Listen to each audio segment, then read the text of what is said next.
একজন নারী যখন সে বিবাহ বন্ধনে আবদ্ধ হয় তখন থেকে তার খোরাক, পোশাক, বাসগৃহ, যাবতীয় সবকিছু দায়িত্ব হচ্ছে স্বামী।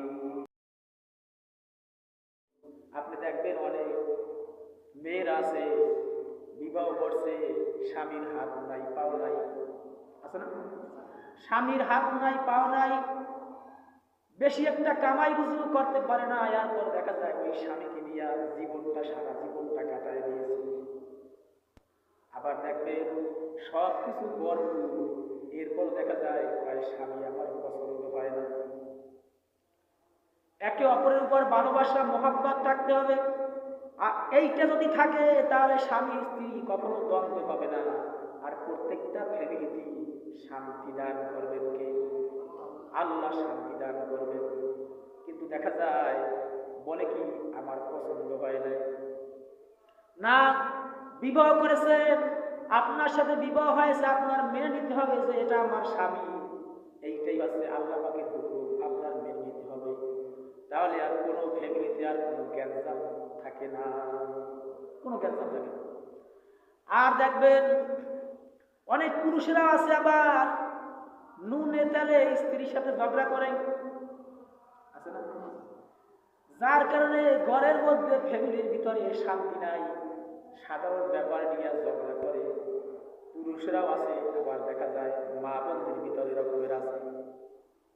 ঘরের ভিতরে গেলি দ্বন্দ্ব শুরু হয়ে যায়। এক শ্রেণীর পুরুষ আছে দেখবেন ঘরের ভিতরে প্রবেশ করলি স্বামী ঘরের ভিতরে যখন প্রবেশ করে তখনই দেখা যায় স্ত্রীর কোন দোষটা আছে, কোন কাজটা ঠিক হয় নাই, কোন কাজটা ওর পছন্দ মতন হয় নাই, ওই কথা নিয়ে ঝগড়া পেঁচাল করে না। এভাবে যদি আপনি করতে থাকেন তাহলে কখনো ঘরের ভিতরে শান্তি হবে না, আর স্বামী স্ত্রীর ভিতরে কখনো মহব্বত সৃষ্টি হবে না। মনে করেন আপনার ঘরে আমরা কি রকমের, আপনি পুরুষ হয়ে গেছেন এই জন্য কিন্তু আপনি লাট বাহাদুর হন নাই। আপনি পুরুষ এই জন্য আপনি লাট বাহাদুর হয়ে যান নাই। আপনি যে তাকে কাজের লোকের মতো তাকে যে খালি হুকুম করবেন বারবার, না, তা করা যাবে না। আপনি যতটুকু ভালোবাসা চান আপনার স্ত্রীর কাছ থেকে, আপনি মনে করবেন আমার স্ত্রীও আমার কাছ থেকে অনুরূপ ভালোবাসা চায়। মনে করেন সাধারণ ব্যাপার নিয়ে দেখা যায় আমাদের সমাজে অনেক দ্বন্দ্ব হয়। মনে করেন আপনি ঘরের ভিতরে প্রবেশ করেছেন, আপনি ডাক দিয়েছেন আপনার স্ত্রীকে, ডাক দেওয়ার পরে হয়তো আপনার তার একটু আসতে একটু দেরি হয়েছে, কিন্তু দেখা যায় আপনি মেজাজ খারাপ করছেন, কি হয়েছে তোমার, এত দেরি হইল কেন? দেখা যায় সে হয়তো ঘরের ভিতরে পিছনে কাজ করতে আছে, হয়তো দেরি হয়ে গেছে। কিন্তু আপনি দেখবেন ওই ধৈর্য ধরার না কারণে আপনি একটু ধৈর্য ধরলেন না, আপনি আরো উল্টা বাইলে গালিগালাজ করা শুরু করলেন যে এত দেরি হয়েছে কেন, আছে না? অনেক পুরুষ আছে আমাদের সমাজে স্ত্রীকে এত খারাপ গালি দেয়, স্ত্রীর মা বাপ তুলেও তারপর গালি দেয়, আছে না? মা বাপ তুলেও গালি দেয়। আমি বলি তুমি হচ্ছ স্বামী নামে একটা কলঙ্ক, কেননা স্ত্রী, মা বাপ, আত্মীয় স্বজনদেরকে গালি দেওয়া জায়েজ নাই, সম্পূর্ণ হারাম। তোমার চিন্তা করতে হবে যে আমি যদি আমার স্ত্রীর মা বাপ তোলে আমি গালি দিই, সে যদি আমাকে দেয় তাহলে আমার মনটা কেমন লাগবে? আপনার যেইভাবে খারাপ লাগবে তারও কিন্তু এইভাবে খারাপ লাগবে।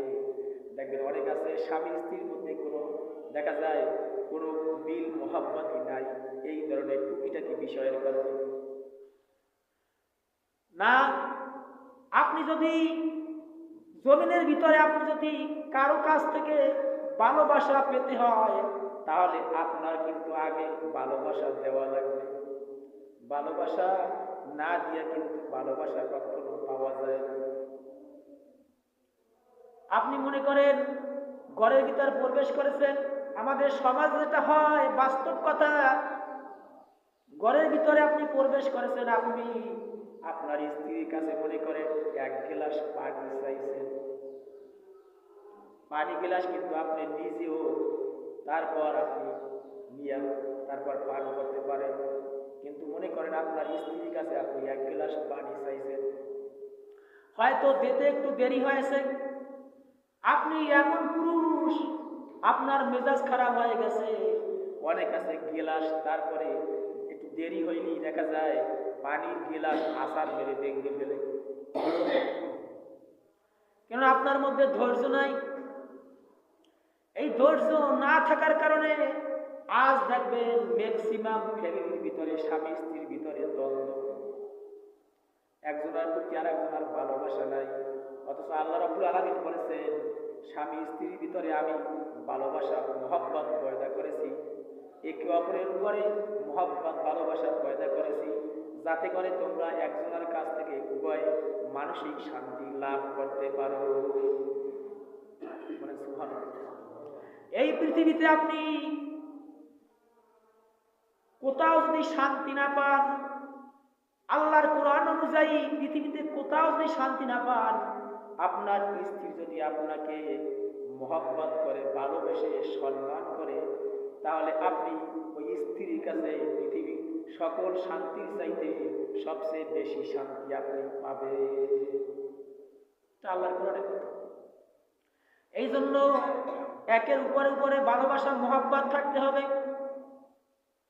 আমরা কি করি, ঘরের ভিতরে প্রবেশ করলি দেখা যায় সাপে বেজিতে যেভাবে ঝগড়া বাজে, এরকমের খুঁটিনাটি বিষয় নিয়ে আমরা সবসময় ঝগড়া ফ্যাসাদে